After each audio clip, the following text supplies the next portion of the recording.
Terza corsa, sono in 10 cavalli anziani a reclamare al via. 1 UFO Juice SM, 2 Chantecler Jet, 3 Conan dei Greppi, 4 Bono Jet, 5 Splendeur Joyeuse, 6 Casper in seconda fila, 7 Begnaro Lussi, 8 Cluny dei Greppi, 9 Borg Griff, 10 Tancredi Sartor. Corsa equilibratissima, il favorito è Bono Jet, ma anche Cluny dei Greppi più o meno sulla stessa linea. Autostart che prende velocità. Problemi per Begnaro Lussi. Partiti con Conan dei Greppi che cerca di contenere Bono Jet, sbaglia Casper, Numero 6, passa Gasper, Bono Jet a scavalcare. Conan dei Greppi che rimane in seconda posizione, in terza UFO Juice SM a precedere Cluny dei Greppi, mentre prova ad avanzare a largo Splendeur Joyeuse che offre una scia a Cluny dei Greppi che anticipa nelle mosse Borg Griff. Sposta Conan dei Greppi che va a chiedere strada a Bono Jet, non c'è il via libera e così Conan dei Greppi rimane di fuori e se ne vanno 400 metri di corsa in 37.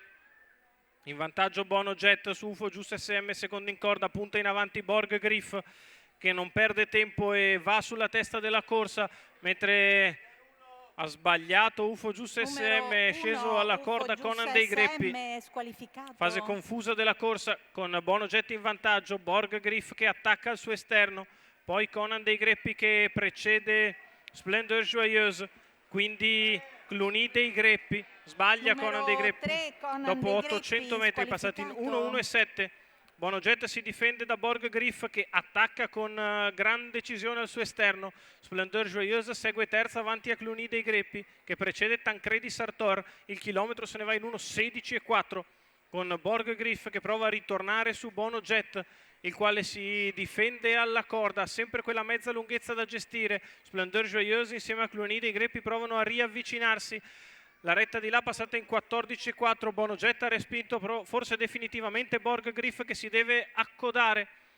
Arriva ora Cluny dei Greppi che cerca di mettersi sulle gambe andando a riprendere il battistrada che ha un paio di lunghezze da gestire all'ingresso dell'addirittura d'arrivo. Bono Jet in vantaggio, Borg Griff che riprova a spostare a largo Cluny dei Greppi che è incisiva, è in vantaggio Bono Jet, Cluny che arriva forte, si difende Bono, Cluny attacca, ancora Bono Jet in vantaggio, Cluny recupera, i due testa a testa sul palo, Bono Jet si salva forse da Cluny dei Greppi che è arrivata forte, questa è la prima impressione, 1:15,6 il ragguaglio cronometrico.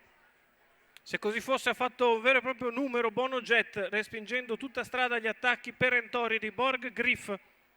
Andiamo a rivedere nelle immagini la retta d'arrivo con Bono Jet che si difende strenuamente da Cluny dei Greppi che da fresca ha dato il parziale nel finale per rimontare l'avversario centimetro su centimetro, arrivare a coprirlo sul traguardo, ma non a batterlo. Vince Bono Jet, Maurizio Giordano, Natale Cintura, i colori della scuderia Crazy Doctors. Al terzo posto ancora Borg Griff avanti a Splendeur Joyeuse.